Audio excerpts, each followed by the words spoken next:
Gjyqtarët e seancës paraprake janë gjyqtarë kot.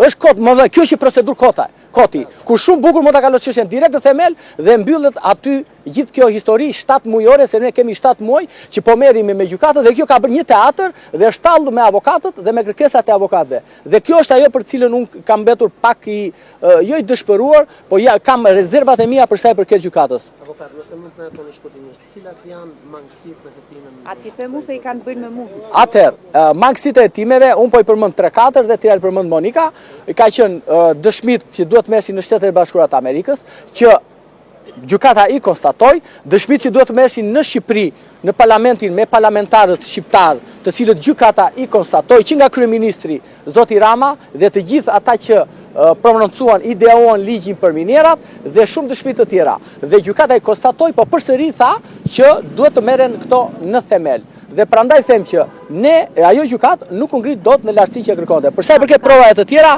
padyshim që janë provat e tjera që zonja Kryemadhi ka bërë edhe aktet e vlefshme dhe ajo ka një mangësi thelbësore, sepse aty ka probleme për sa i përket të ardhurave të zotit Meta, zonjës Kryemadhi e kështu me radhë, sepse ju duhet të kuptoni diçka. Zoti Kryemadhi dhe zoti Meta nuk ishin familjar. Janë zonja o shoku. Zonja Kryemadhi dhe zoti Meta kanë qenë 2 deputet, kanë patur role të ndryshme në të gjithë jetën politike të Shqipërisë dhe ti trajtosh sikur zonja Kryemadhi është familjare, është shtëpiake dhe nuk ka kryer asnjë funksion dhe asnjë punë në jetën e saj, vetëm kjo gjykat mund ta bënte. Kështu që unë mendoj se po. A patët pretendime për llojin e gjykimit të shkurtuar apo të zakonshëm? Shiko, kjo ishte problemi, se nëse ne do kishim kërkuar gjykim të shkurtuar, sipas gjykatës, provat nuk ishin të plota, po gjykimi i shkurtuar kërkohet, ju e dini, kur ne nuk kemi kontestime mbi provat, mbi aktet aty dhe kërkohet gjykimi i shkurtuar. Ndërkohë që gjykata pasi konstatoi që provat nuk ishin të plota, dosja nuk ishte plot, po sikur të kërkojmë gjykim të shkurtuar, ne i thashun gjyqtarës, gjyqtarja nuk i ktheu dot përgjigje kësaj. Gjykim të shkurtuar kërkuan 3 nga të bashkë të Pandeurit. Ema Çoku dhe Pirotixha. Po, këta kanë kërkuar dhe nuk u pranua. Tani, avokati është... Ja ju sërojnë. E të fakt më përpara. Avokat Cakrani është shumë i ndinjuar, sepse kishte pritshmëri shumë të mëdha. Unë nuk kam asnjë lloj pritshmërie, ke drejtësia e Diramës, dhe ke drejtësia e trafikut drogës, dhe ke drejtësitë e kryepolicave, kështu që përkundrazi, po të kthehesh te çështja për gjykim, ne nuk do takoheshim më bashkë, do shifeshim një herë në muaj. Tani që çështja do shkojë në gjykim në themel, ne do kënaqemi për ditë seanca gjyqësore, do shikojmë Big Brotherin e drejtësisë, pra ata ignorantët dhe ignorancën dhe atë mjerimin qytetar që pat në kuicën e antarëve apo lojtarëve të Big Brotherit, do ta shikojmë mjerimin qytetar dhe ligjor të sistemit të drejtësisë që Shtetet e Bashkuara të Amerikës dhe Bashkimi Evropian kanë harxuar mbi 140 milion euro për të sjellë një inkuizicion politik. Tani, 2 gjëra që një gjë të mirë bëri gjyqtarja, që ja renditi një 10 fakte që nuk i ka bërë prokuroria, pra akuzohemi se kemi bërë korrupsion unë me Adrian Shatkun, por Adrian Shatku nuk është marrë asnjëherë në pyetje. Përmendet në dosje mbi 340 Adrian Shatku, nuk është çuar qoftë edhe një letër porosi thjesht për të pyetur a ekziston ky njeri apo s'ekziston ky njeri. Për sa i përket analizës financiare. Analiza financiare, të dashur gazetar, e ka bërë një eksperte financiare që quhet Liliana Mamadhaj, që 2 javë mbasi dorëzoi analizën financiare të familjes time, u kandidua për bordin e Bankës Shqipërisë, u përdor aty dhe pastaj thanë hiq se s'duheshti më. Disa të tjerë për të arrestuar Ilir Metën dhe për të çuar këtë çështje do merrnin dekorat nga Yuri Kim për Blinkenin dhe më pas, meqense Blinkeni u shpall non grata në Amerikë, pastaj arrestuan dhe Erion Velin për të thënë që bëm një pro-Soros dhe një anti-Soros, kështu që kjo është një drejtësi që është qesharake. Por ka një gjë shumë të mirë ky vendim, sepse për në Strasburg, për hir të vërtetë, zotit Meta i jep një shans shumë të madh, jo vetëm për të zbardhur çështjen në lidhje me veten e tij, por i jep një rast shumë të madh edhe për të treguar të gjitha ato miliona dollar që taksapaguesit amerikan dhe europian kanë paguar për një sistem drejtësie me të cilët kryepolicët e prokurorisë, po themi, që thonë afërmendsh që gjykata do marrë vendimet tona, siç është ajo të gjithë jemi të barabartë përpara drejtësisë, duke kjo GKK-ja ta bëjmë me gërma të arta, afërmendsh gjykata merr vendimin që thot prokuroria. Megjithatë, unë nuk kam asnjë lloj surprizë në këtë gjë. Jam shumë e bindur që beteja jonë politike, ky është një gjysh politik, ka qenë gjysh politik, nuk diskutohet. Duhet kemi parasysh që kam frikë se videot e Gysagasit kërcënojnë dhe shumë njerëz brenda GKK-s, dhe kjo është dhe një ndër arsyet që ecim në këtë fazë. Megjithatë, duhet kemi gjë parasysh, unë e thash sikur ta dija dhe sot në mëngjes, fatin ton në dorë nuk e ka as GKK-ja, as as GKK-ja, as prokuroria, fatin ton e kemi vetë në dorë. Kjo është një betejë me opinionin publik. Kjo nuk është betejë ligjore, betejë ligjore ka mbaruar.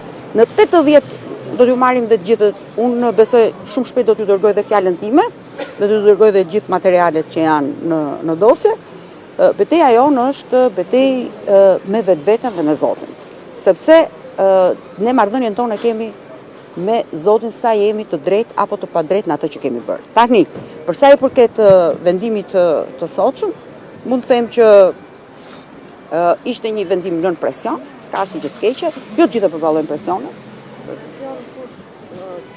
Sepse gjyqtarja lexoi, pranoi që në dosje 90% e akuzës së prokurorëve nuk ka asnjë provë. Pra, vetë prokurorët në 80% të akuzave thonë ne kemi perceptime, unë do ta marr fjalën e prokurorit Sotir Klapi, pra që kanë bërë prapësimet që kanë sjellë dhe thonë ne kemi perceptim, ne kemi perceptim, ne kemi perceptim, ne kemi perceptim. Unë mund të them që në dosje s'ka asgjë, pavarësisht se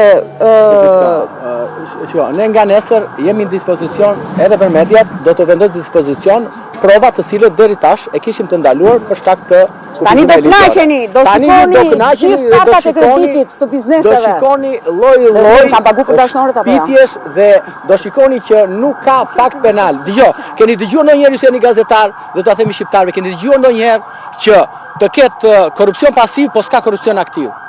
Keni dëgjuar ndonjëherë ju në logjikën tuaj që nuk gjendet identifikohet vetëm korrupsion pasiv, po nuk ka person aktiv dhe nuk ka një sqarim nga ana e organit të procedurës sa është dëmi dhe kujt është bërë ky dëmi financiar. Sa është dëmi shkaktuar dhe kujt është bërë ky dëm. Dhe ky korrupsioni, shiko, dëgjoj, unë ja thash edhe prokurorit që si çdo gjë që bëhet në 2, edhe seksi bëhet në 2 dhe korrupsioni bëhet në 2, Monika thot bëhet në 3, problemi qëndron që. Problemi qëndron, jo, nuk e di ato lloj stilesh Kamasutra Monika. Problemi qëndron që nuk e di ato. Problemi qëndron që vetëm kjo prokurori mundet të thotë që ka korrupsion pasiv, po s'ka korrupsion aktiv. Nuk e di, vetëm nëse sqaroni ju, kjo do jetë pyetja që ne kërkojmë përgjigje. Jo, shiko, korrupsioni pasiv, korrupsioni aktiv parashkruhet, por kur vjen relatimi prokurorit thot, ka patur korrupsion aktiv, ka emër mbi emër korruptuesi. Dhe zonja Shatku dhe zoti Shatku që përmend prokuroria, përmendet 327 herë në atë fascikullin, në kërkesën për gjykim, dhe ai person nuk është pyetur asnjëherë. Tani më thoni mua ju si mundet të kalojë çështja në gjykim pa pyetur persona të cilët mendohet që janë aktiv në korrupsion. Kjo është pra. Pas shpalljes vendimit, a pati një reagim nga Zoti Meta? Zoti Meta ishte shumë i qetë. Jo, Zoti Meta është shumë i qetë. Ma tha që unë do t'ja komunikoj ju, është shumë e zipe e priste që të kalonte çështja në gjykim, sepse ai ka muaj, ka muaj.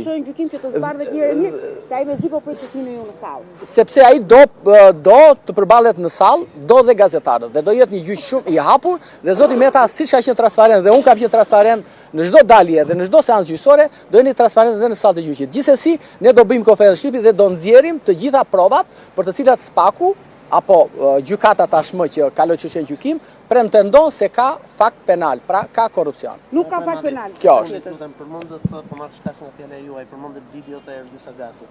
Çfarë lidhje kanë ato ndjenimin tuaj me gjykatën e posaçme? Patjetër, shumë pjesë të gjykatës posaçme dhe të shërbimit informativ apo dhe të institucioneve të tjera të pavarura në thonjza janë pjesë e videotekës së Gysagasit. Dhe ky është litari në fyt që ka sistemi ynë i drejtësisë. Kështu që mos u çudisni, çudia më e madhe në Shqipëri 3 ditë zgjat, por çudia e imja dhe Ilir Metës nuk ka për t'ju zgjat 3 ditë, do t'ju zgjasë gjithë jetën. Faleminderit. Ju falenderoj. Mirupafshim. Edhe ti në kudo shihni. Do shohësh prapë.